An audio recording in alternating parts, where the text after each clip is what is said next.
Hey fellow Manhwa fans, welcome to Manhwa Odyssey, where today we're delving into the captivating world of raising villains the right way. Ooh, I know you're gonna like this one. Don't forget to hit like, subscribe, and spread the word to your friends who are into Manhwa.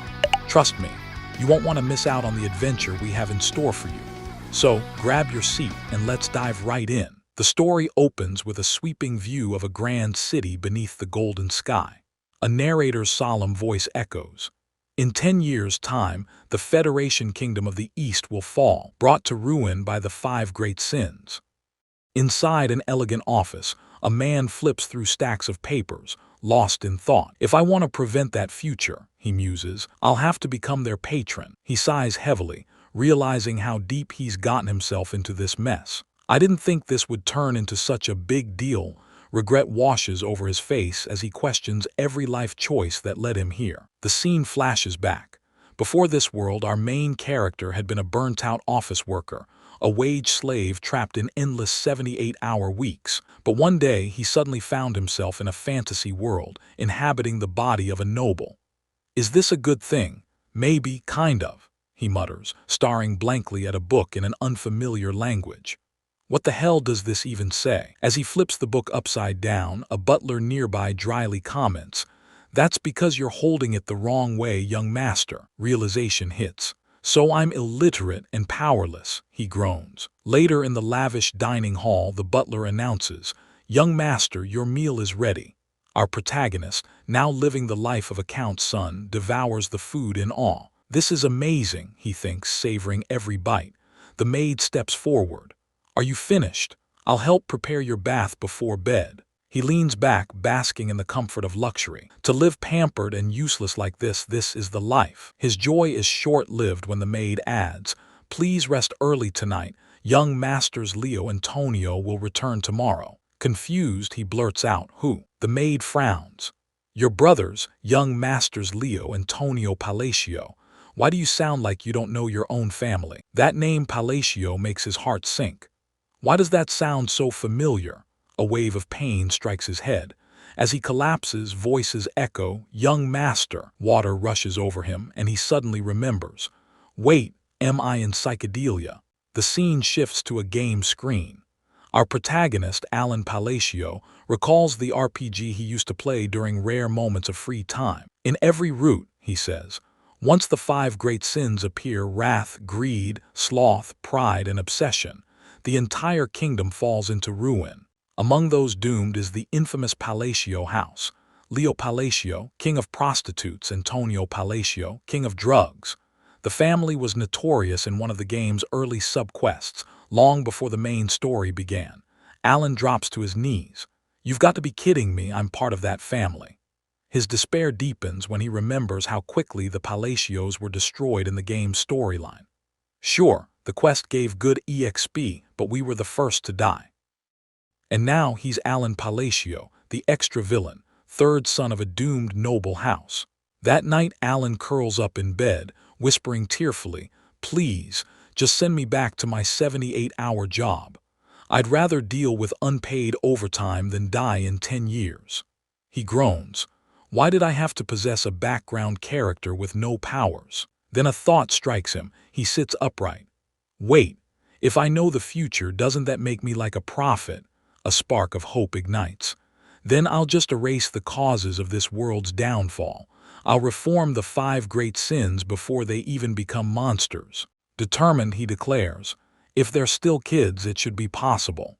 2 months later, Allan puts his plan into motion. He saves the children from a human experimentation facility in the East and places the orphanage under the care of a girl named Yusha. Standing beside him is his knight, Evan. Allan smirks. "My eyes don't lie, you're skilled." Evan raises an eyebrow. "That's a compliment, right? Hard to tell with your face." Allan forces a stiff smile. "Of course it is. I look forward to working with you, Evan." The knight sighs. "I don't think I'll ever get used to this version of you." Evan reflects privately. His young master used to wear his emotions plainly, but now he's trying too hard to act composed. Allan mutters to himself, "Feels like my possession stopped at the face." Changing the topic, Evan nods. "Anyway, thank you for the praise, young master." Allan remembers why he hired him. Evan is a rare character in psychedelia, a man who stays loyal and honest even when surrounded by betrayal. You said this was all to save that girl Yusha, right? Evan asks. Yes, Allan replies. Evan frowns. Even as a mercenary, I could tell she's no ordinary child.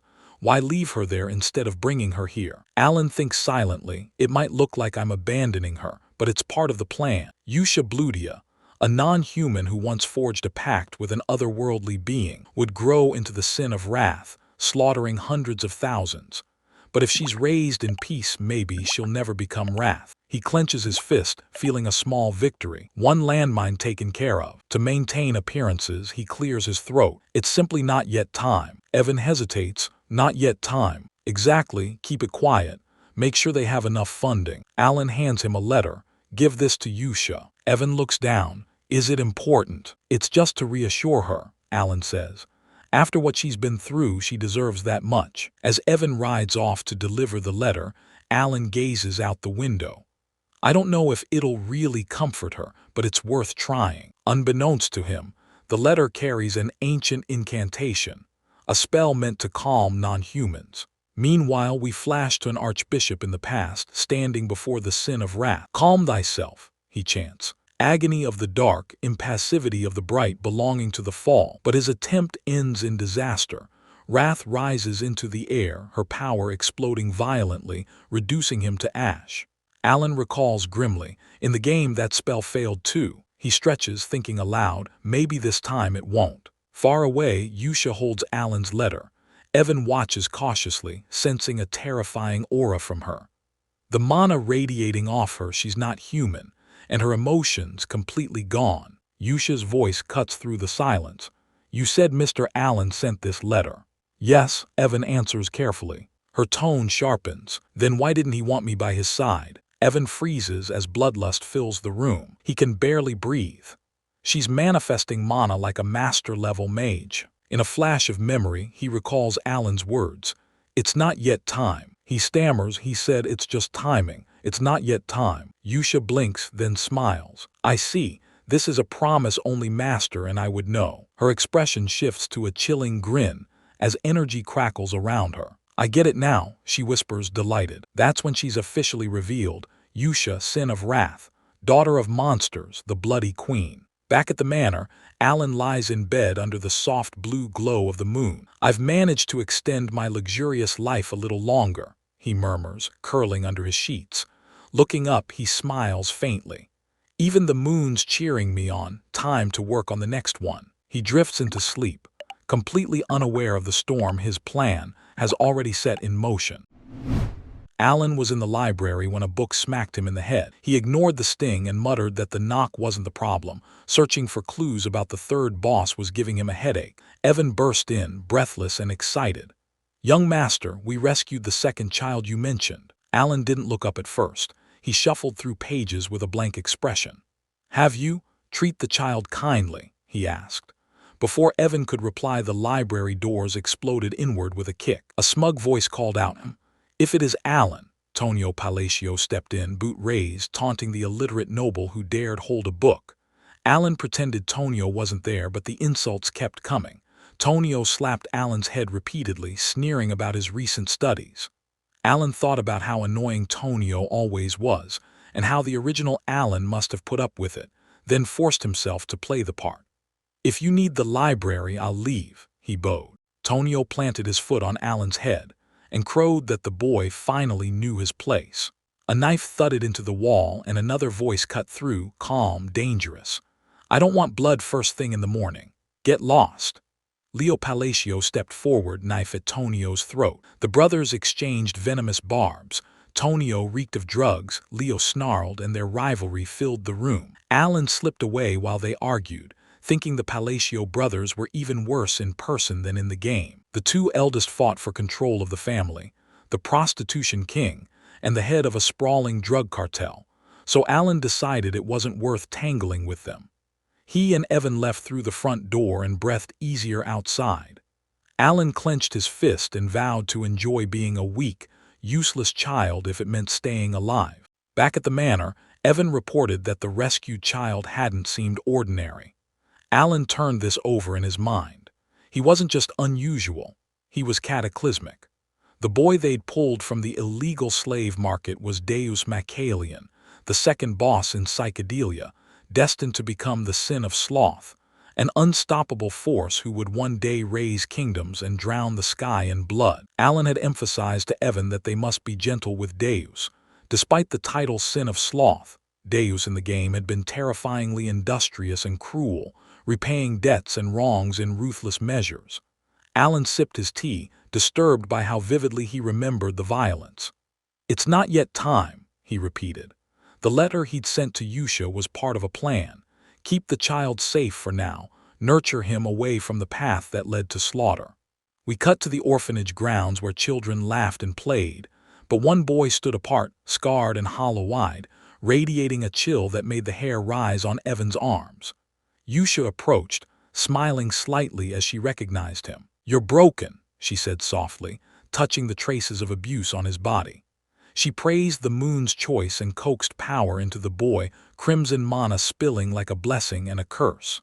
She promised him vengeance if he stayed loyal, and purple energy threaded into his skull as the boy clutched his head.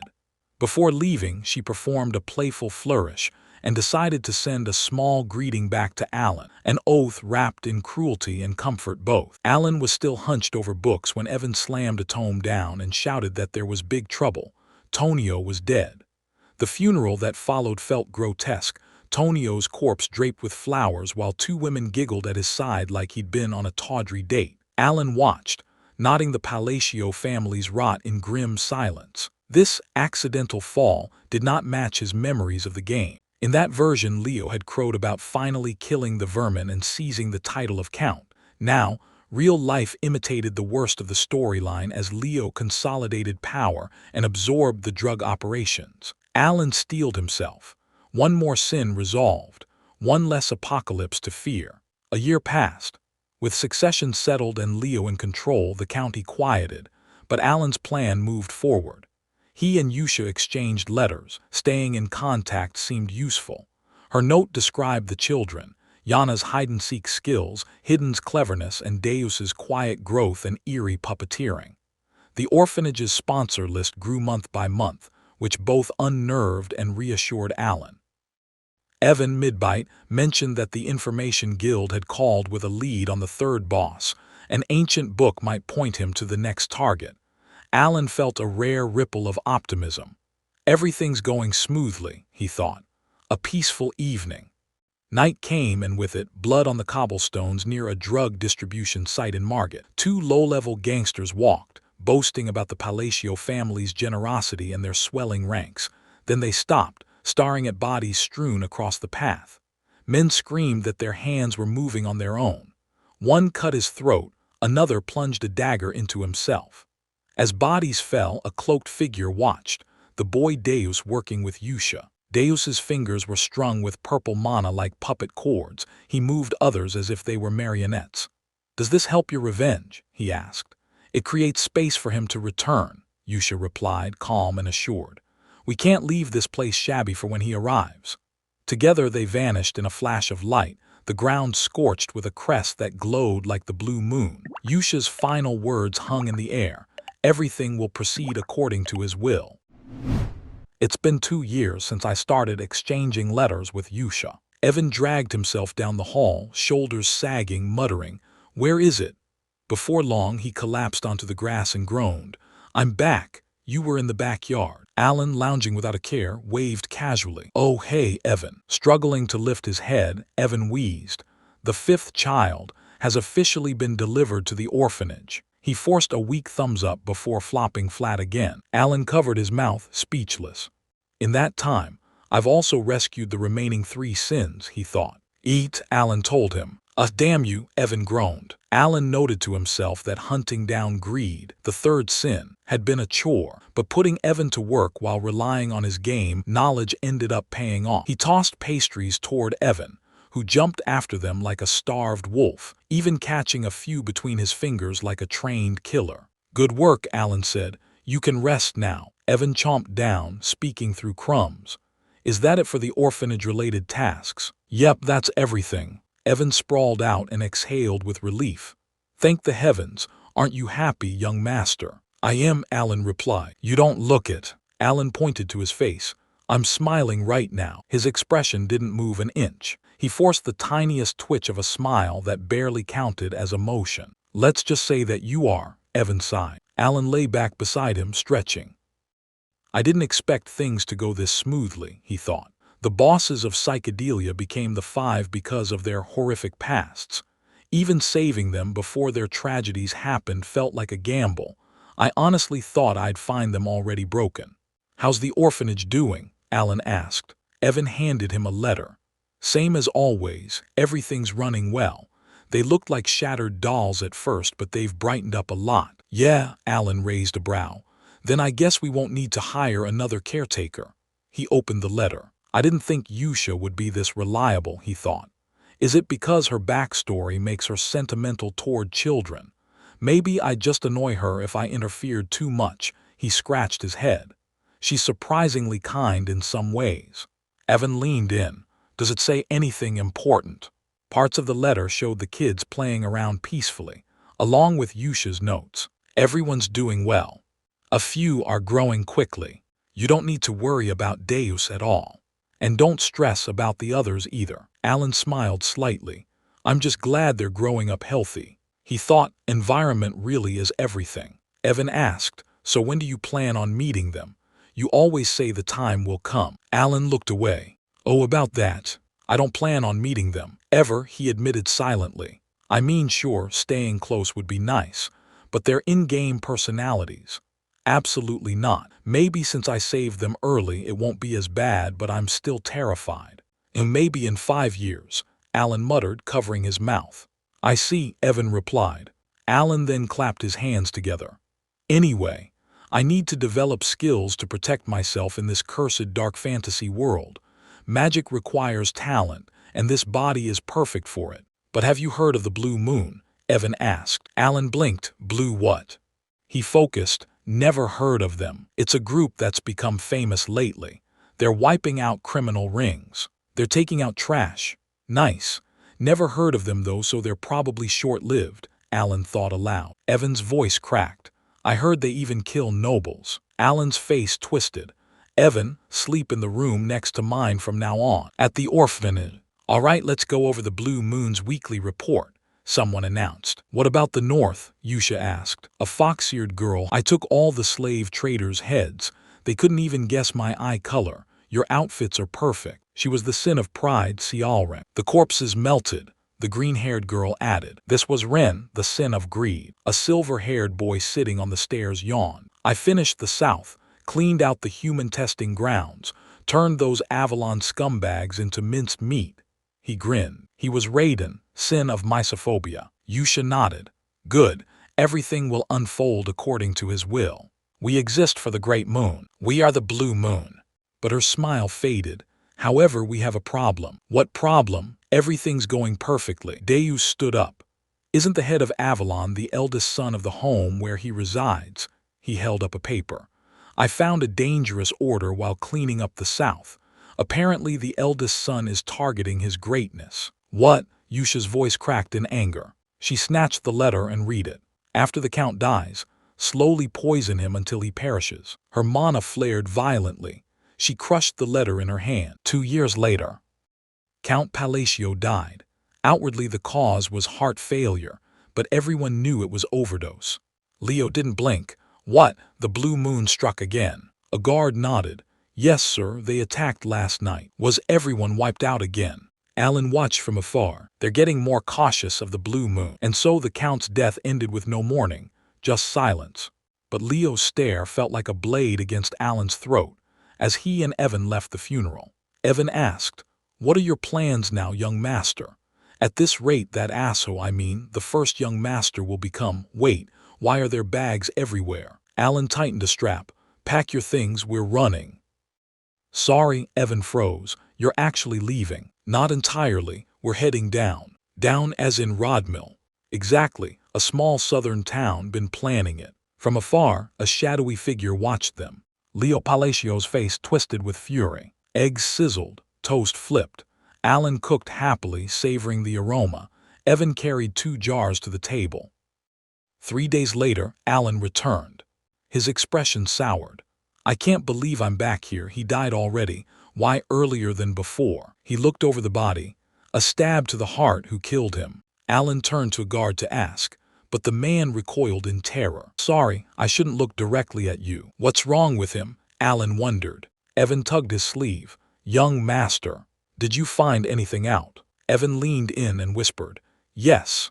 Are you the one who made Avalon disappear overnight? Allan blinked. Is that what they're thinking? Not long ago, on the day Allan left for Rodmill, young master, wouldn't it be better to head to the city instead? Evan asked. Allan paused, thinking for a moment. Nope, no, never. Rodmill is the final stop I planned, he said. I'm going there to save the great sins from disaster and stop the world from collapsing. Rodmill isn't even part of the original storyline, and the Palatial Villa is there. It's the perfect place for a noble to live a relaxing life. I'll just take it slow. Do nothing. Enjoy peace. Everything happens for a reason. Evan sighed. You can't fool me anymore. You only talk like that when you don't want to be bothered. Allan nodded proudly. Good things are great. Meanwhile, a hand gripped the balcony railing. Leo.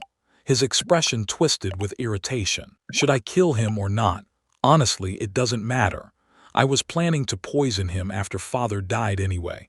But since he said he's going to quietly head to the border, I've lost the reason to kill him. Is it because things with Avalon aren't going well? No. He just annoys me. Leo clenched the railing. Alman, follow the carriage. Alman, the assassin-like man behind him, asked, Do you mean kill him? Leo blinked. Since when does Alman question my orders? He's never talked back. He shrugged it off. Just do what I tell you. A sharp pain hit him. Leo gasped as a blade pierced his chest. How dare you betray me? Leo croaked.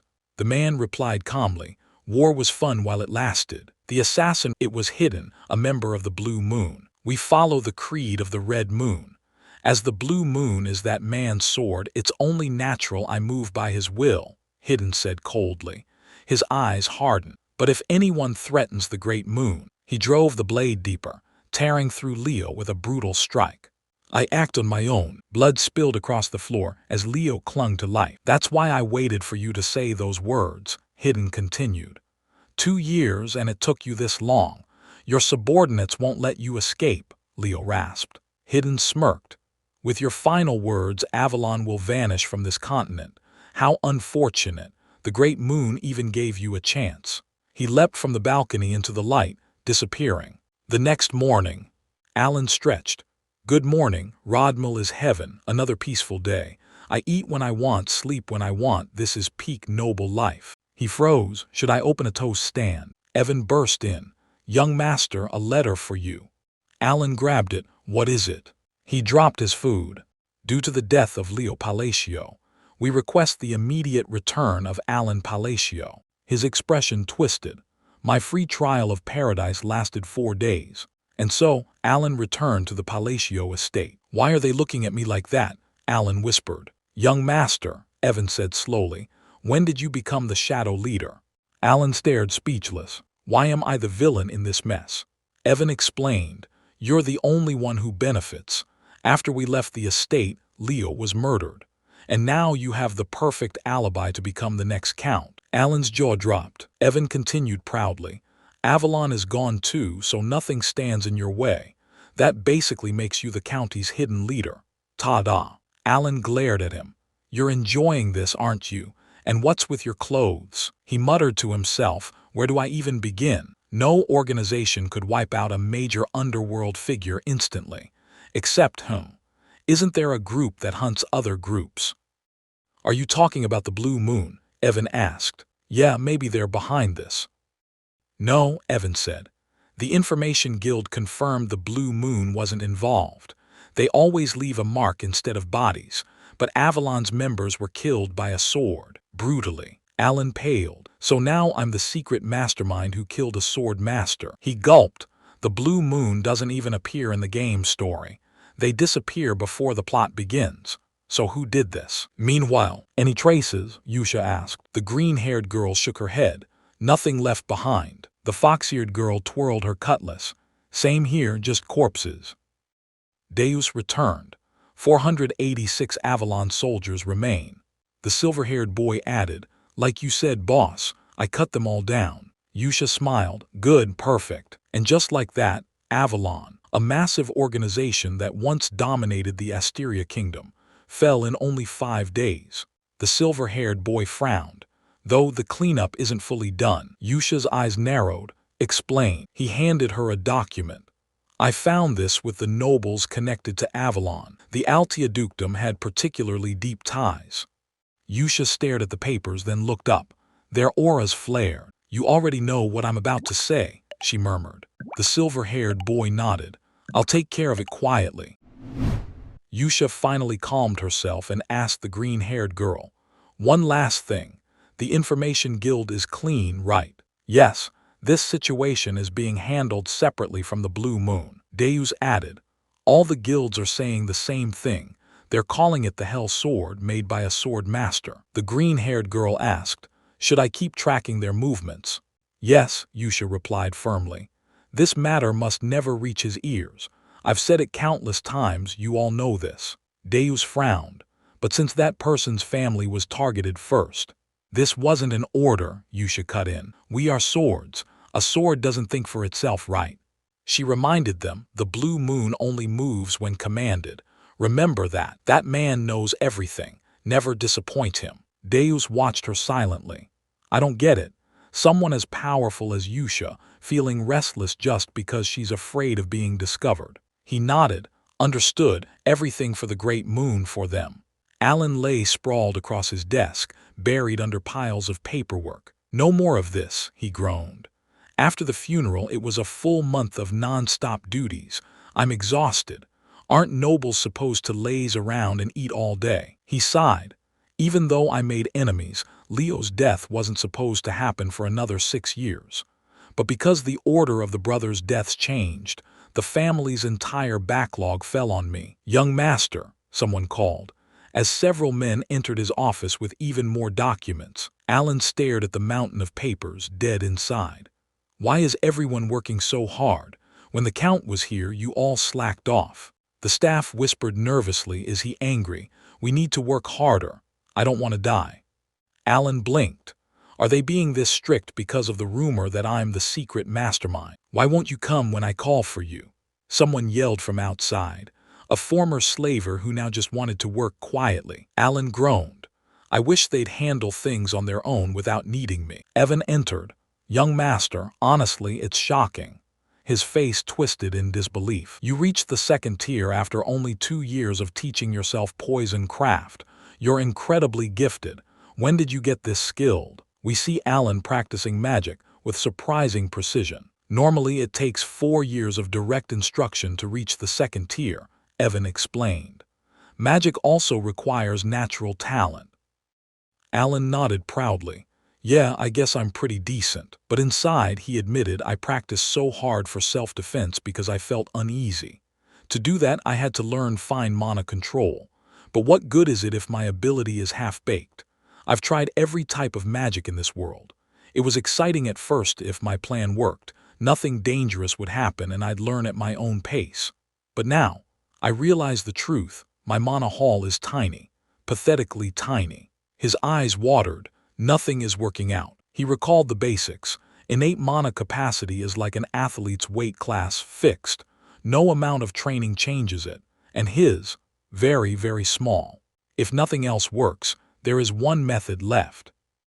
Evan interrupted. Oh right, your invitation to the ball finally arrived. A ball, Allan stiffened. At the ballroom. The hall was stunning. Allan and Evan were dressed elegantly, but Allan already looked drained. This is the standard aristocratic ball in southern Asteria, a networking event for nobles. Since I'll become a count soon, I should use this chance to make connections. What are you doing? Evan asked, seeing Allan shift into serious mode. Building relationships is crucial if I want a peaceful future, Allan thought. But the nobles ran away the moment they saw him. Allan waved politely at one man, who panicked and sprinted off. Evan chuckled. Don't be upset. Upset? No, I expected this, Allan thought. He excused himself. Evan, I'll see you later. They looked down on me for being low class and unrefined. Unlike the era of my great-grandfather, the current Palacio family is full of Eastern troublemakers. But I didn't come here unprepared. He picked up a wine glass. Time to use the social skill I practiced in secret. Aloud, he said to the lady beside him, "This wine's aroma suits you. The scent is especially distinct. I'd love to have a few bottles at home." He gave his most gentle smile. The lady panicked, bowed repeatedly, and fled. "I'll tell my father to prepare them at once." "Wait, that's not what I meant," Allan muttered. Behind him, the nobles whispered. Did he just blackmail her into giving him rare regional wine? Evan tapped his shoulder, amused. She must be shy, Allan lied to himself. Evan smirked. Your loot pile is growing again. A Palladian steed, Pinia citrus tea, Valanda metalwork, and now Malentino wine. Allan leaned against the wall, depressed. I studied etiquette too. Palacio really is more notorious than I thought. And because of the rumor that I got rid of those monstrous brothers, everyone avoids me. My social life is doomed. They're avoiding me even more now. He sighed deeply. Evan, I'm going to get some fresh air. From a distance, a beautiful woman watched him. Allan stepped onto the balcony. Where did everything go wrong? Excuse me, a small voice called. Hello there, may I have a moment? Allan blinked. Someone talking to me. He looked around, no one. Then he looked down. A little girl, Lauria, the third daughter of Duke Altia. Altia, that explains everything. The Altia family was one of the top 3 shadow powers of psychedelia, northern troublemakers. No chance she was an ordinary child. But why don't I remember her from the game? I don't think she appears anywhere. Lauria spoke clearly. I'll be direct. Please lend me your strength. Allan stared down at her, unimpressed. I'm going to be assassinated soon, she said calmly. Allan stood expressionless as he listened, thinking to himself. She survived only because she was her father's mistress's daughter, but Duke Altia's condition is worsening. The girl's voice cut through his thoughts. My older sisters will kill me soon. A mutual downfall situation, Allan realized. No wonder I didn't remember her. She must have died early and never appeared in the game. She continued. With your strength, Lord Allan, you could. I'll have to decline, he interrupted immediately. Panicking, she added, I'm not asking for help for free. If you save me, I'll return half of the Altia family's fortune to you. Allan didn't even blink. I'll be taking my leave. As he walked off, he thought, I do sympathize with her, but I can barely protect myself. Giving her hope would be cruel. Even if I wanted to help, I'm nowhere near the legendary figure the rumors make me out to be. Lauria remained frozen on the balcony, despair written all over her face. Allan paused, sighed, and glanced back. Still, I wish you luck. I hope you find a reliable ally, he said before heading downstairs. High above, members of Crest Moon watched. Deos murmured, It seems Altia has approached the Great Moon. Should I relay his kind wishes to the Red Moon as well? The green-haired girl shook her head. No need. According to intel, she's the only Altia not tied to Avalon. She's the one Raiden isn't targeting. That simplifies things, Deus replied. The other Altias will be handled. Understood. We'll proceed according to the Red Moon's command. Our focus is to block any information so the Avalon case doesn't reach him. Meanwhile, Allan wandered alone. Why is it so empty around me? Do I have some kind of barrier repelling people? Hello? A woman's voice greeted from the shadows. Allan brightened. That was for me. Finally, maybe a noble wants to talk for once. Yes, hello, he answered politely. A stunning woman stepped forward. Wait again. Another shadow player. I recognize that face, of course. No one approaches me unless they're trouble. Greetings, Lady Zenonia. Oh my, you know of me, she smiled. Of course, you're quite well known. In the Asteria Kingdom, 3 major shadow families existed. Altia of the North, Palacio of the East, and Zenonia, the West's notorious schemers. Lady Zenonia chuckled. Am I truly that famous? She was Calia Zenonia, the eldest daughter. If Calia Palacio ran a gang, Zenonia operated like a refined criminal syndicate. Allan panicked internally. I need useful connections to live a peaceful, noble life. Things are already half falling apart. Getting involved with her is a guaranteed disaster. You're very beautiful, my lady, Allan said calmly. Oh my, thank you. I'd love to talk more. How about it? He forced a smile. I would love to, but there are too many eyes on us right now. Please let me go in peace, he begged mentally. You're just like the rumors say, she teased. I look forward to seeing you again. Huh, what's that supposed to mean? Allan muttered. Elsewhere, the green-haired girl reported. The Avalon case information is safely contained. Deos replied, but there's a new issue. Someone is still watching him. We're being tailed. Running across the ceiling beams, she said. There are no new orders. Keep observing, then eliminate them. Young master, are you sure this is the right place? Evan asked.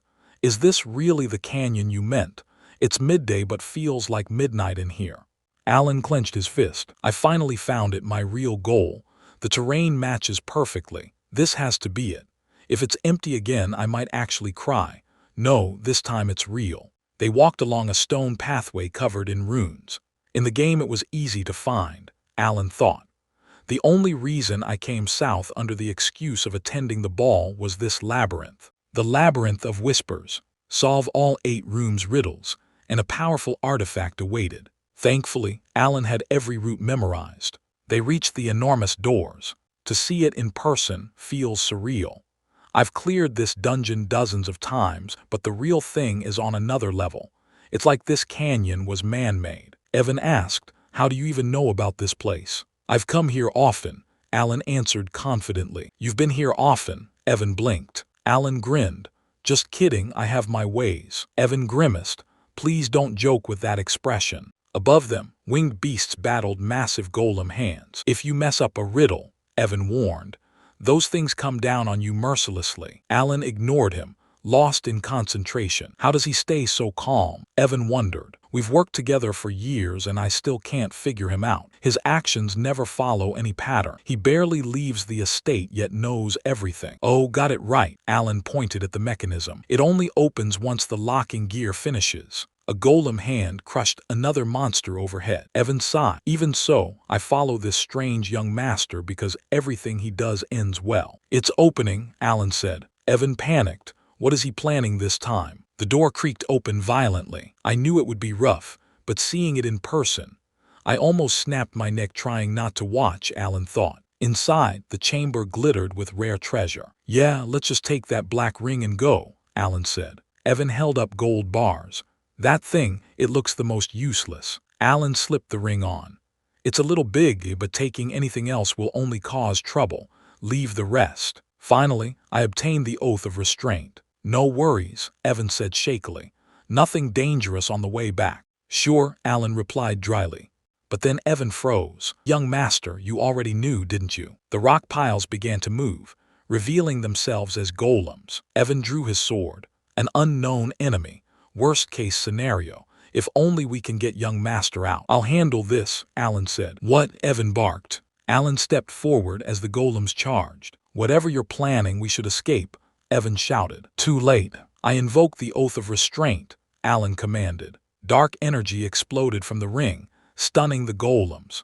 A mysterious voice echoed. O fragment who inherits the will of Nyakula, speak your 2 restrictions. In the game, this appeared as a choice window. A hazy, divine face materialized before him. The oath of restraint, an artifact that grants immense power in exchange for self-imposed limitations. Allan replied first. Speak, Nyakula said. I will always perform the hand signs of Babylonia when using magic. What do you seek through this restriction? The ability to bend the laws of the world a little further. Granted. Second. Speak. When using magic, I will strictly chant the words of Babylonia, and through this, greater power to defy the world's laws. Nyakula paused, almost baffled. Did I mess up? I copied the exact skill details.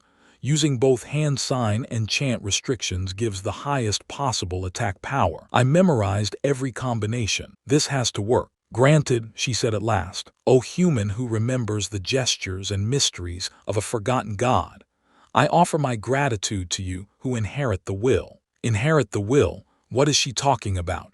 The ring on Allan's thumb glowed white. It's being absorbed. Looks like the restriction went through, Allan said. I shall be watching you, inheritor. Nyakula whispered as she vanished. "Young master," Evan screamed. "Second-tier magic won't cut it." Allan didn't even flinch. Mana gathered in his hand. The lightning sphere formed, tiny, weak. "Even with all my mana, this is my limit. No matter how much I train, this pathetic ball is the best I can do." But he smiled, "Which is why it's time to test this." The mana flared violently. "This restriction, and the price I paid."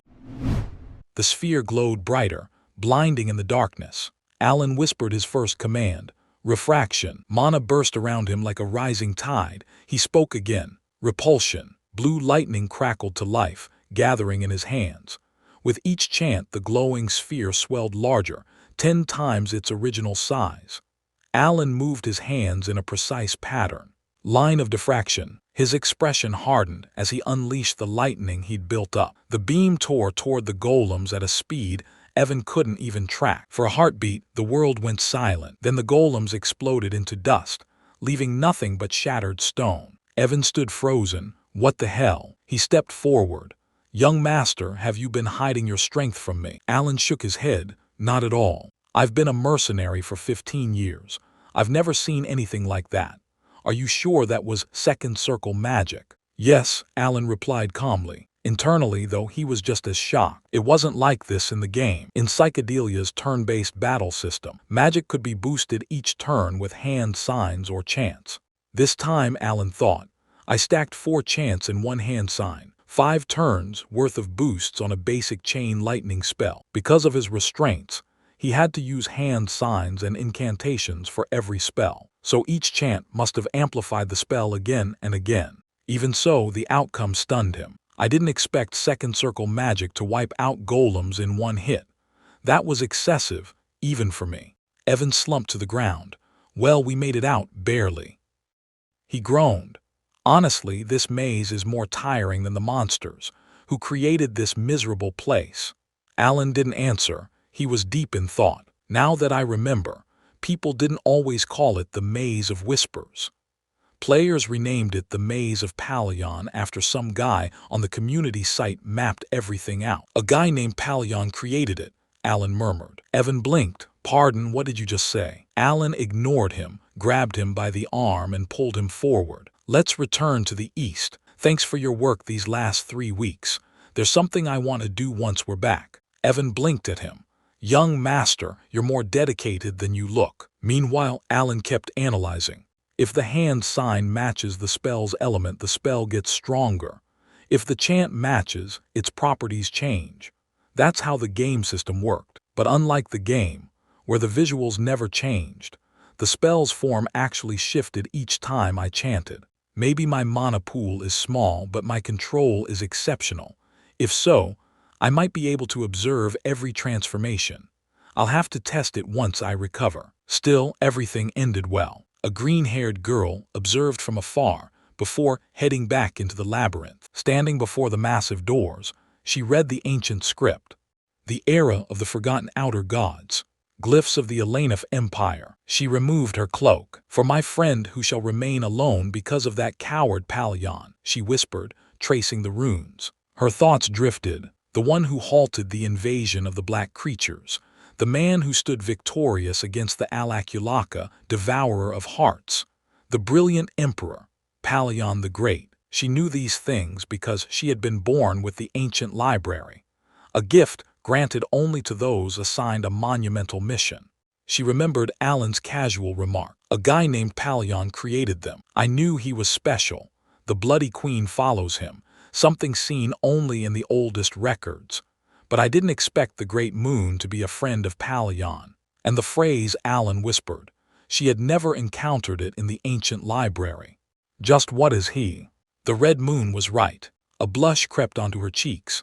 "How embarrassing, I've been following orders blindly." Her smile faded as she sensed someone behind her. "You're here." Another cloaked figure stepped forward. "Did you get the information?" "No," Deos answered coldly.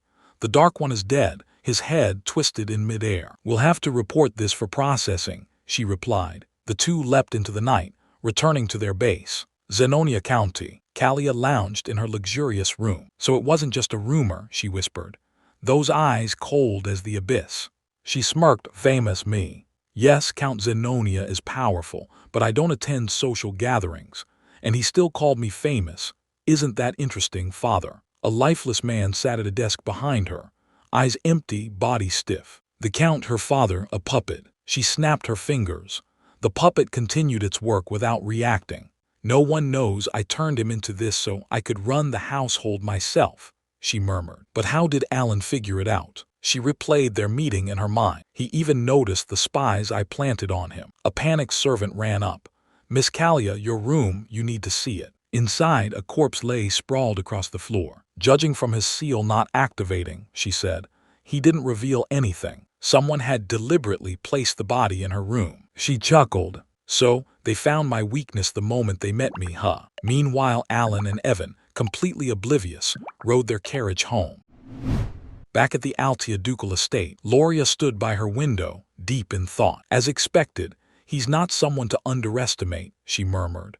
The distinguished one of the underworld, eyes as cold as my father's, the kind of man I should never turn into an enemy. He had been her last lifeline, but he wouldn't accept a one-sided deal, especially now that her siblings had stripped her of all authority and wealth. Timalian, the eldest son, Marion, the eldest daughter, Piran, the second daughter, Keeg, the second son. Each one had robbed her blind. Now she had nothing. She had survived this long only because of her father's affection, but even that was running out. Suddenly, shouts filled the hallway. Lady Lauria, the youngest lady, has returned. Lady Piran and Lord Keegati, they've taken their own lives. What? Lauria gasped. Those two would stab their own family without hesitation, but they took their own lives. Impossible. Then she asked sharply, what about Timalian and Marion? The maid swung the doors open. Lord Timalian and Lady Marion, they have both been found dead. Lauria stood speechless. Outside, high above the estate, a silver-haired figure moved silently in the air. Targets eliminated, he said calmly. A member of Crest Moon. And then he disappeared into the night. Chaos erupted in the halls. Servants panicking, but Lauria stayed frozen. Only one thought echoed in her mind. Allan's words that night. Good things will happen. She trembled. The true mastermind behind the Palacio household. The man who hid his claws until just the right moment. This is what he meant. Just like that, she had become the sole surviving heir of the ducal family. Her shaking lips curled slightly. What kind of monstrous devil have I made a pact with? But it's too late now. I chose this path. She swallowed as a dark thought surfaced. What happens to those who betray him?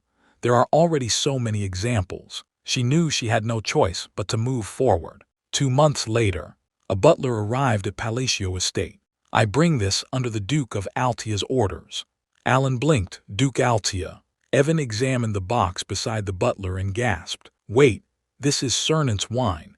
A single bottle costs thousands of gold. I never thought I'd see one in person. Inside was a card.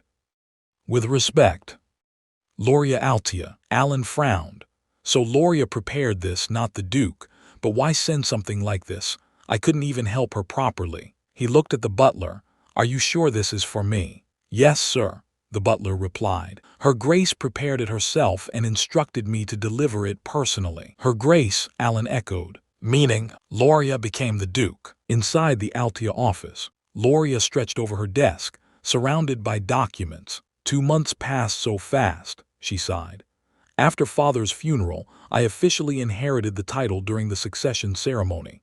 She looked around the office. I wasn't even allowed to enter this room before. Her siblings' death had happened so suddenly, yet she was never once suspected. She had an airtight alibi. She was at the ball that night. At that time, my secret organization had already been wiped out by my siblings. When I returned home, I was completely powerless. Only later did she understand what had really happened. He refused the deal outwardly and acted indifferent, but he cleaned up everything behind the scenes. She rubbed her temples. Just how far ahead did he plan? I didn't even tell him about Father's funeral. I didn't want to disturb him. The truth was obvious. Allan had helped her because Altia held a place in whatever long-term plan he was weaving. Even after merging every subordinate organization under Altia, I still can't compare to the strength he's hiding. Meaning, he must need something from me. Something Altia can provide. Palacio, a major figure in the underworld who rose purely through business.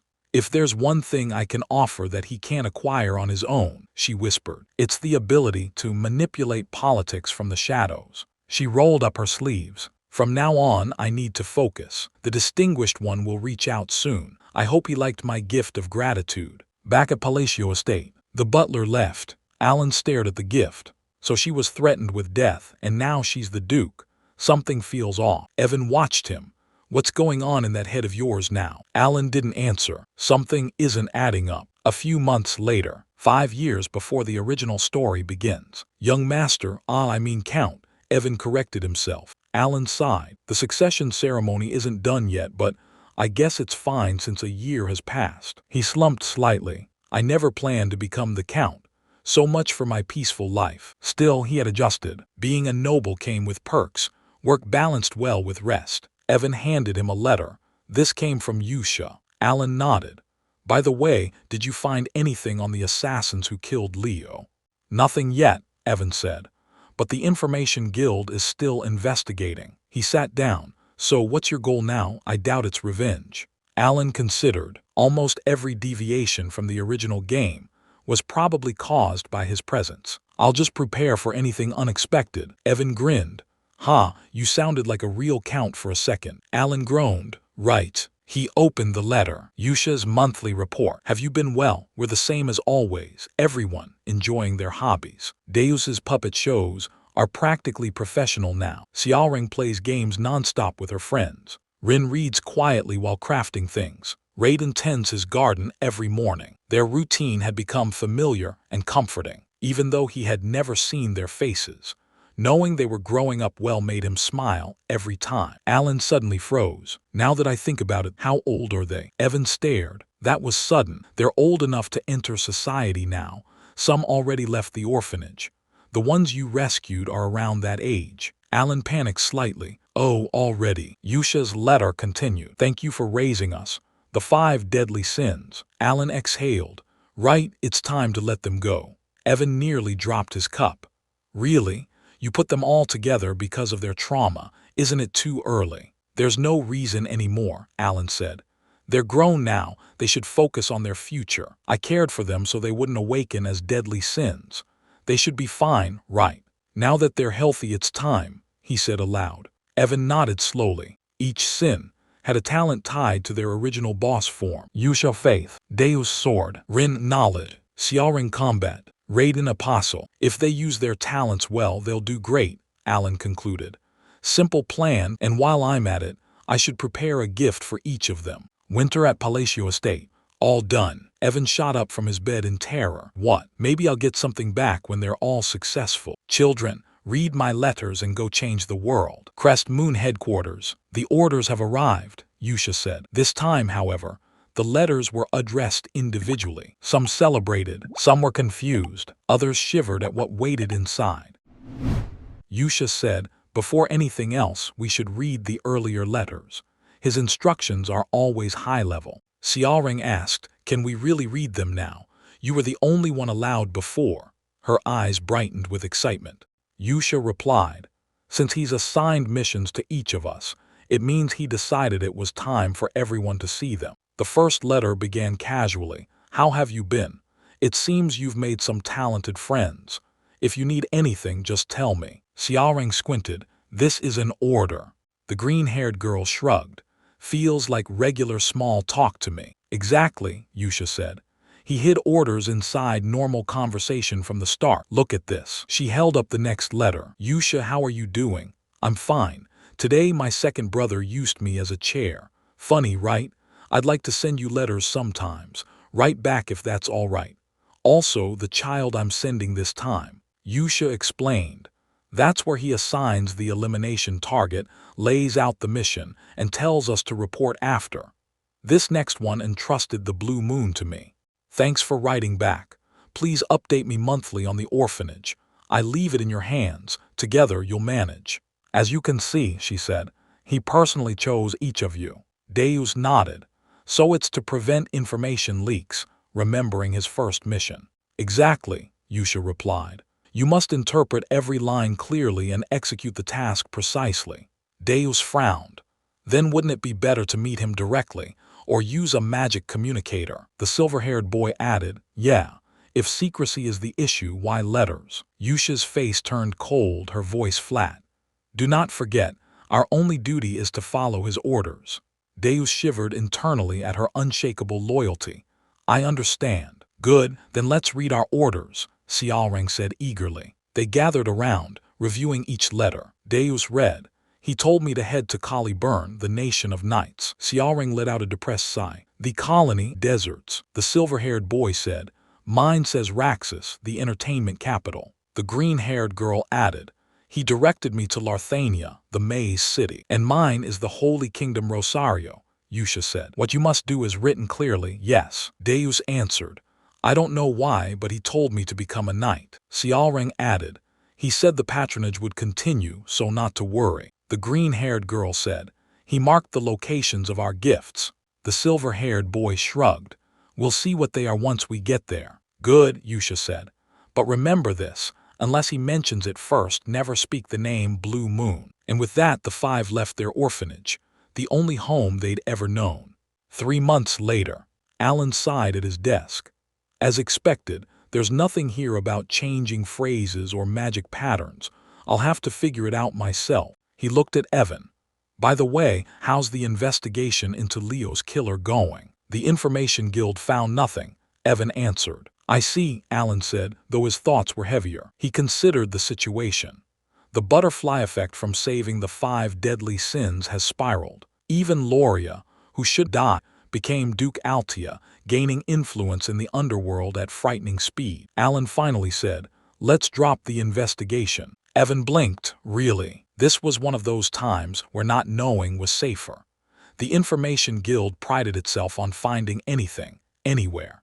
If even they couldn't uncover a clue, digging further would only invite danger. Allan shuddered at the thought.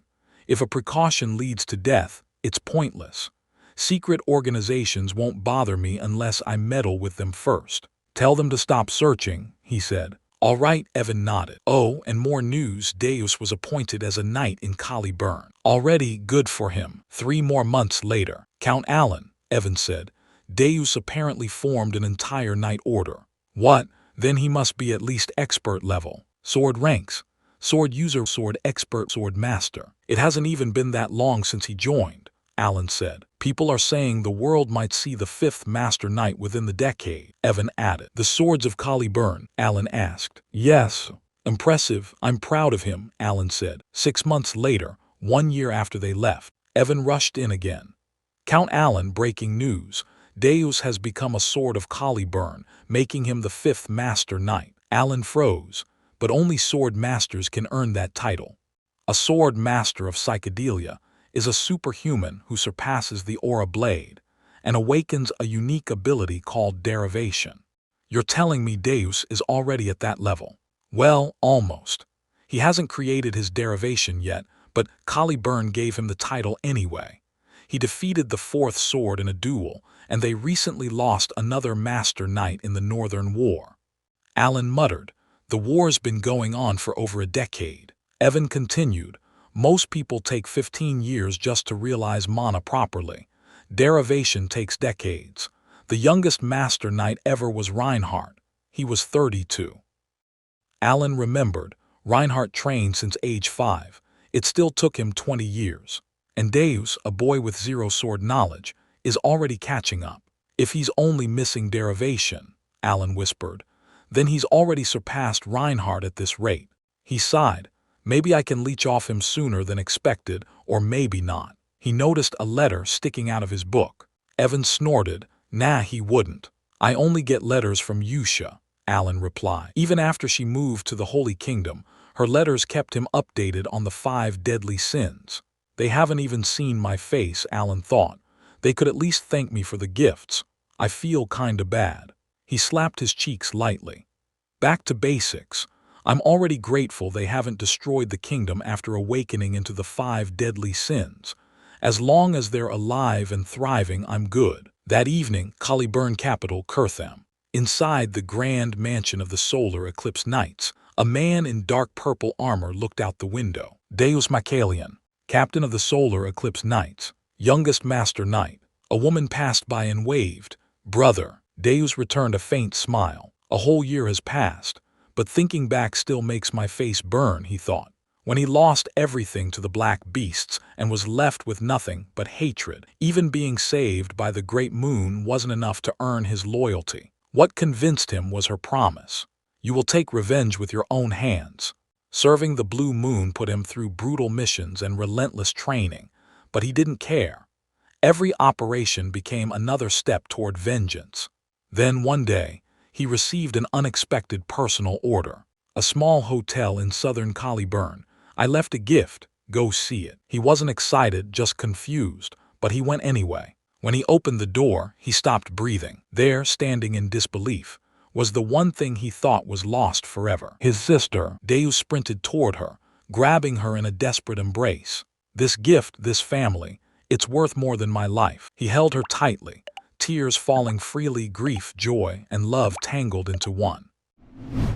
Deus remembered the night he lost his entire family, the moment everything in his world shattered. Yet now, standing before him, was the impossible. My little sister, the girl I thought had died, she's alive. Tears rolled down his face as he whispered her name. Silly, what happened to you after I lost you? He wrapped his arms around her trembling shoulders and gently wiped away her tears. The two sat down together, finally sharing the truth neither had been able to speak for years. Silly stared into her tea, voice low. After those things dragged me away, I had to wait for what they called my turn. Her words hung heavy as the scene shifted to cages filled with people, each one waiting for their own grim fate. When it was your turn, she continued, that meant you were next to be killed. A cold image flashed, lifeless bodies on an altar, a dagger dripping with blood, and a cloaked figure watching from the shadows. But somehow, a light helped me escape, she said. I survived, and a few years later, when I was almost sold to a slave merchant, a man named Evan saved me. After that, letters began arriving along with rare medicine. I will continue sending support. You are safe under the name Palacio. Do not worry about your sibling, Allan Palacio. I'm so grateful for everything he's done for me, Silly whispered. Deus froze. He protected you under his own name. How could the great moon know any of this? He had never spoken about his family, not to anyone. Only Yusha had known the black lambs captured him that night. So how? Then he remembered Yusha's words during their escape. The great moon knows everything. The realization hit him like a blade to the heart. Every unanswered question suddenly snapped together like puzzle pieces. Yusha's anxiety, Allan's strange kindness, the hints everyone overlooked, even the moment at the banquet when Allan casually told Lauria, good things will happen. Back then, Deus didn't understand. Now he finally did. Allan had known everything from the beginning and had been guiding him quietly from the shadows. Silly called out softly, brother, worried by his silence. Deus rested his hand on her head, thinking about the hatred he had carried for so long. His sword had once moved on its own, hungry for revenge. But now, he realized he still had something priceless, family. Survival itself had been a gift. Yusha's voice echoed in his memory. You'll soon understand why I follow that man. She wasn't just being blindly loyal. Deus understood that now. He read the order Allan had sent him. Head to Caliburn and become a knight. This wasn't a simple command. It was a path, a future. Deus stood firm. I owe him everything. I have to repay him, no matter what. His new goal was clear. Rise to the top of Caliburn, become the master knight, and form a personal order of elite swordsmen. Captain, it's time, the vice captain said. The members of the Solar Eclipse Knights stood at attention as Deus entered the war room. This expedition would be their first true test. Deus placed his hand on his sword. Whatever hardship comes, I'll endure it, until the day I can offer him my gratitude and a reward worthy of what he's done. He raised his blade toward the sky. Prove it under the moon. The Solar Eclipse Knights marched out on their expedition against the barbarians. Meanwhile, back at the Palacio estate, Allan relaxed outside, surrounded by stacks of books. Maybe it's because all my kids have grown up now, he joked to himself. A gust of wind flipped the pages, sending papers flying. No, don't run. Allan chased after them in a mild panic. Once he gathered them, he sighed. Why did I write all this in cursive? I'm switching moving to something readable starting now. After returning from the labyrinth, Allan had thrown himself into researching something called phase. Each type produced different effects. Refraction alters the shape of magic and expands its range. Repulsion crushes the form during projectile release. Blue light enhances electrical magic. Diffraction lines create piercing effects, critical hits. Break the rules and the spell collapses. No mismatching phrases, no repeats, no more than 4. Allan scratched his head. With my tiny mana pool, I can only cast 1 spell per day. That's why this took forever. Since the hand signs and phrases of Babylonia were long forgotten in this world, there were no guides, so I had to do everything myself, he grumbled. Still, research had become strangely fun for him. All right, time to see the results of 2 months of work. Allan formed hand signs, not gang signs, though it sure looked like it, as purple electricity swirled in his palm. To destroy the stabilizing point inside the mana sphere, he forced an imbalance, creating sparks. This spell, weak but precise, was called fixation. A glowing orb of violet lightning formed. Compression, he commanded. Then a final word. Breakdown. The sphere twisted, turning into something new. Fleeting bloom. The purple lightning turned blue, shooting upward as a towering tree made of pure mana burst into existence. Allan whistled. So the order matters. When I used breakdown first, it failed completely. A scream rang out behind him. Impossible. Allan turned to see Kalia, and her butler staring at him in shock. Kalia's voice trembled. That was origin magic. The butler looked horrified. Using origin magic means you're on the level of a 7th circle mage. Allan blinked. Origin magic? Me? Wait, what? Kalia and her mage sat quietly in the reception room of Count Palacio's mansion. Lost in thought, she reminded herself why she came here. First, to confirm Palacio's intentions. He held the wild card that could severely damage Zenonia. Second, to gauge the strength of the shadowy organization protecting him, the same force that let him seize control over Palacio himself. Instead, she learned something that could shatter her entire plan. She glanced at her mage. She never imagined she'd see this arrogant man tremble. His name, Viancle, a 5th circle mage banished from the magic tower for inhumane experiments. A man capable of wiping out a division of soldiers without breaking a sweat. Even with his usual cocky behavior toward her, his longtime sponsor, she felt his fear. She had never seen him like this. Was that really origin magic just now? Allan entered, interrupting her thoughts. So what brings you to the county? Kalia apologized for the sudden visit. I've actually been wanting to meet you for a... Allan cut her off. I won't hold it against you, daughter of Zenonia, but let me be clear. What you saw wasn't origin magic. If we're putting labels on things, I'm only at the 2nd circle, and your mage should have noticed my magic had no actual effect. Internally, Allan sighed. Too bad that spell is useless for both offense and defense. Kalia and Viancle both understood the message behind his words. Stay quiet about what you just witnessed. Viancle managed to speak through a trembling voice. You're right, I misjudged it. Kalia stared at him, stunned that he was suddenly being polite. Allan leaned back, relieved. Good. If that misunderstanding is cleared up, then get to the point. Kalia explained she was simply passing through and decided to visit. So you don't really have a reason? Allan asked. No, she admitted. Well, I've got work to do, so I can't sit around too long. Kalia immediately stood and thanked him for meeting her. We'll take our leave. If you ever need someone to talk to, Allan said, visit Duchess Altia. You two would get along. Still pale from fear, Kalia nodded. If you say so, I'll visit her. Moments later, she and Viancle left the estate. Allan and Evan stood at the door watching their carriage roll away. Why would someone from Zenonia, a ruined family from the west, come here? Evan asked. I have no idea, Allan answered. Not even a guess. This is going to be a problem, Allan thought. If rumors spread that I used origin magic, every battle-hungry freak will start hunting me down. And this world is basically a dark fantasy hellscape. As they walked back inside, he continued thinking, I hope they got the message. There's no way Zenonia would actually visit Altia. She's competing in the underworld. Just don't involve me. Inside the carriage, Kalia finally asked, was what Count Palacio used really origin magic? Still shaken, Viancle answered, no. Then why did you react like that? Viancle swallowed. Origin magic is the peak of sorcery. It bends absolute, unchanging laws.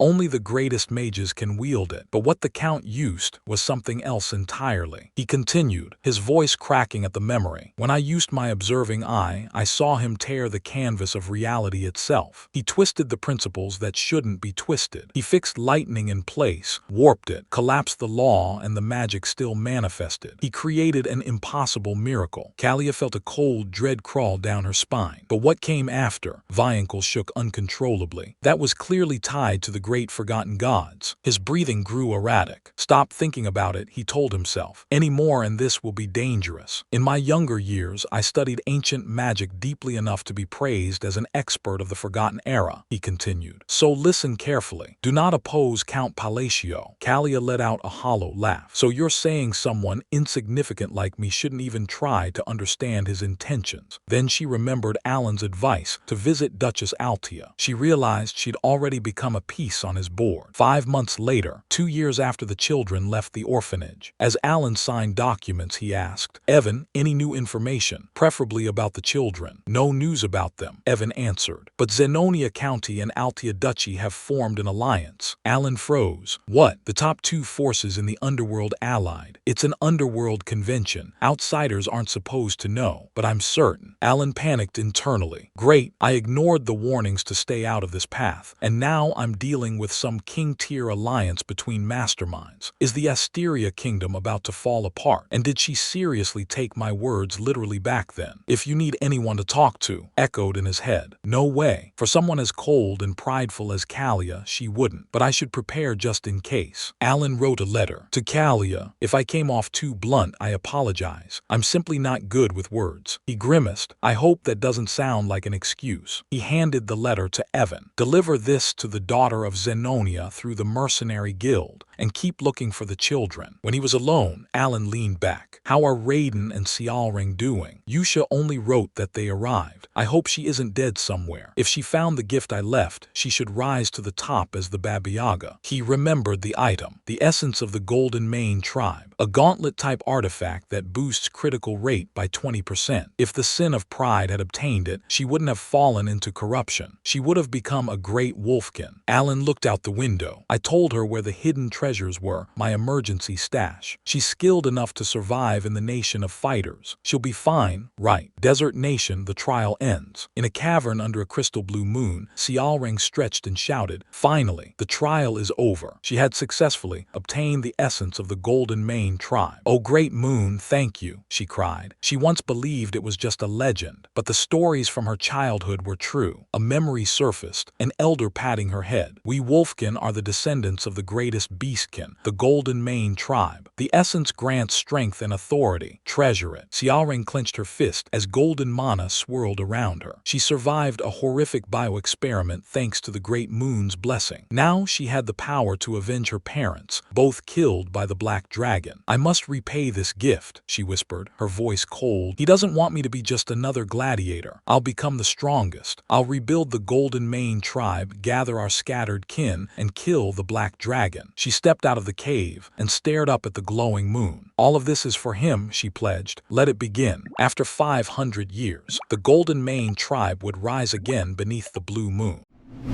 Allan sat in his office, reviewing papers when Evan spoke up. By the way, the Information Guild discovered something about the children. I meant to tell you at the training grounds, but it slipped my mind. Allan looked up. All right, what is it? Seial is doing exceptionally well in the colony. They've started calling her Golden Flash. Golden Flash, Allan echoed, frowning slightly. Feels like I've heard that title before. He nodded to himself. Still, good to know she's fine. In that place, strength determines everything. Allan paused, then asked, what about Raiden? Haven't heard from him since he left to learn the trade in Raxus. Evan cleaned his sword. There's information about him, but it's still being verified. I see. Allan leaned back, expression sharpening. On another note, Evan, his tone chilled immediately. Why are you still here? Aren't you supposed to be working? A line of sweat rolled down Evan's cheek. Why that face? I did everything you asked. You need to prepare, Allan replied, voice low. It takes a month to reach the magic tower. A month? Evan shot out of his chair like a startled cat. Magic Tower, you never said anything about that. Oh, did I forget? Allan blinked casually. Evan slumped back, half defeated. I swear you do this on purpose. In a month, the green Magic Tower only takes a week. We're going to the blue Magic Tower. Oh, right, Evan exhaled. That's by Labyrinth City, definitely farther. I'll start preparing immediately. He rushed out the door. Allan collapsed onto the couch with a long groan. A whole month in a carriage, exhausting just to think about. But I need what's there, something to stabilize my tiny and precious mana hole. His eyes drifted shut. Labyrinth City, that place brings back memories. Back in Psychedelia, I grinded there for ages. The labyrinth at the center was the most iconic leveling ground. The deeper you went, the better the loot. Still, no one ever reached the end. Relics and artifacts just kept appearing like the place had no bottom. Because of that endless discovery, the job official magic appraiser became one of the most profitable in the world. Rin said she'd take the exam soon. With her talent, she'll pass easily. Though honestly, the gift I gave her was pretty minimal. It only appraises equipment. Maybe I should send further support just in case. Labyrinth City, Larthania. A city without a ruler, home to mercenaries and explorers. Hidden deep within the southern corner, stood a quiet store known only to high-rank nobles and A-class adventurers. Mared Appraisal Shop. The appraisal is complete, my lord, Rin reported calmly. The noble examined the item eagerly. This relic ignites flame with mana, she explained. He smiled. Excellent, and it's imprintable. What ability does it take? Just a small amount of mana will keep the flame burning for over an hour. His eyes widened. That improves efficiency dramatically, as expected from you. My thanks. You're welcome, Rin replied with a polite nod. Once he left, Rin removed her mask, her beauty lighting the quiet shop. She lifted an odd relic from the counter, eyes gleaming. This one can be imprinted too. That single ability was what made the shop famous. Not the shopkeeper, the gift. She stepped into the back room. When he first told me to become an appraiser, I didn't understand, she murmured. He's an ancient friend of Palin from the forgotten age of outer gods. All of this to destroy the black things. Yet the order I received was only, go to Larthania and become a magic appraiser. What did appraisal have to do with slaying them? She remembered those thoughts vividly, until she finally saw his gift. Eye of the Stalker, a relic that instantly identifies items below a certain mana threshold. Rin placed her hand on it, emerald mana flowing through. The object trembled, revealing its real nature, chains breaking as golden light burst forth. When the seal broke, the imprint awakened, she breathed. To gain power to kill the black things, I must fully awaken this eye. A relic of offering. At present, the counter read 248/500. She placed another relic before the eye. A beam of gold swallowed it whole. One more successful imprint, she smiled softly. Only 252 sacrifices left. Each imprint strengthened the relic, but demanded a high-tier artifact in return. One mistake would reset everything. Only I can do this, because I was born with the Library of Eternity. Everything is for the sake of killing the Black Wolf, all according to the Great Moon. 3 weeks later, Blue Magic Tower. The Tower Master was away. His deputy, Fenia Crayson, blue-haired, cold-eyed, Sixth Circle mage, handled affairs. State your business and leave, she snapped. Allan and Evan stepped closer. I said I'm busy. Get to the point. Allan recognized her instantly. She's still Vice Master. Storyline hasn't begun yet. Later, she becomes an Eighth Circle prodigy and the Tower's ruler. Despite her role, Fenia's authority rivaled nobility. Mages of this tower monopolized many essential goods. Allan spoke firmly. I am Count Palacio. I'm here regarding the time gate. She paused only long enough to shuffle more papers. So, spit it out. I can close it. Fenia froze. Time gates were unstable cracks to subspace, forming where magic pooled. Their distortions destroyed entire districts. She scanned Allan's mana and sneered. With your pathetic capacity, stop wasting my time and leave. Allan clenched his jaw. This isn't how it went in the game. Why won't she believe me? I need an answer, he insisted. She slammed her desk. You think you'll close the gate and take the treasure? Every fool who walks in says the same. I'm serious. Guide me to the gate, I'll prove it. Fenia's voice dropped to ice. Rumor says you only became Count because your siblings died and luck handed you the seat. Trying to earn public favor with a stunt like this. Pathetic. Allan swallowed. So that's what they're saying. It's not wrong, but still. Evan leaned in, whispering. That's just her mana presence. If she gets serious, serious, we're getting folded like laundry. Allan took a breath, then made his play. If I fail to close the time gate, I surrender all my property to the magic tower. Phinia blinked, then smirked. Still spouting nonsense, but fine. Take the oath if you want. The gate is below. When you fail, everything you own is mine. That won't happen, Allan replied. She laughed inwardly. Below average mana sense, tiny mana hole, he's a joke. She smirks after listening to him for a while. I'm convinced he's closer to the latter. Unlike the inhuman atmosphere around him,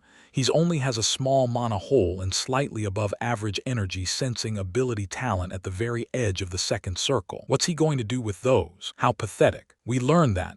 The truth is there's really no need to close the gate. In 3 months, it'll naturally disappear after spitting out the relic. The research then ends there, and not a single mage who could close the time gate will show up. However, the time gate in the blue magic tower continued to cause a ruckus for over 2 years. Phinia states to Allan, if you can't do anything you can simply exit the room. We see Allan activating his gang signs, intricate hand sign. Phinia, getting annoyed, asked, you're going to use your hand as a medium instead of your staff. Phinia thought, even ancient magic tomes classify it as a primal method. It's a method considered almost like a fairy tale. Phinia thought, for goodness sake. She states to Allan, stop imitating it and leave already. Everything stopped. A void swallowed sound. A cold, chilling darkness consumed the room. Phinia states, I can't move. No, everything has stopped moving. Phinia activates her magic analyzer as she sees a massive tear through their dimension. A massive eye of a god looms over them. Phinia trembles in fear. Please remember to like and subscribe to motivate us to get more chapters out.